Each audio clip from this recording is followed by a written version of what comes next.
थंडीच्या दिवसात मार्केटमध्ये कच्ची हळद विकायला येते, तर मी पण आणली होती गेल्या फ्रायडेला मार्केटमधून। तर एरवी तर मी जिरा ओवा याचं पाणी गरम करून पित असते, तर म्हटलं आज कच्ची हळदीचं पाणी प्यावं। त्यासाठी हळदीचा एक तुकडा मी कुटून घेतला होता आणि थोडेसे तुळशीचे पानं टाकून ते बॉईल करण्यासाठी ठेवलं। जोपर्यंत हे बॉईल होत होतं तोपर्यंत आज शनिवार असल्यामुळे यांचा उपवास असतो, तर यांच्यासाठी ना थोडेसे फ्रुट्स वगैरे कट करून दिले। तोपर्यंत पाणी उकळलं आणि ते गाळून घेऊन ना छान असं पिऊन घेतलं। हळदीचे आपल्या बॉडीसाठी ना खूप सारे बेनिफिट्स असतात, सोबतच आपली स्किन ग्लो होण्यास पण मदत होते। हे आहे अपराजिताचे झाड, जे आमच्या किचनच्या खिडकीमध्ये आपोआप उगवलेलं आहे।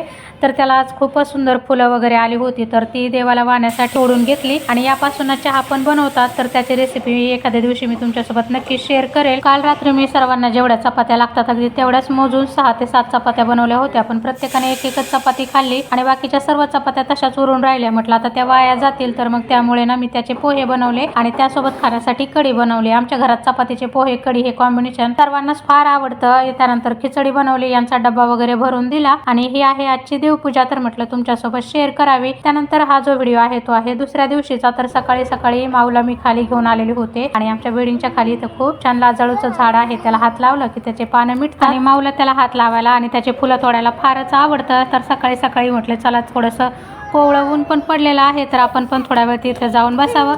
तर असा व्हिडिओ आवडला असेल तर नक्की व्हिडिओला लाईक करा। बाय।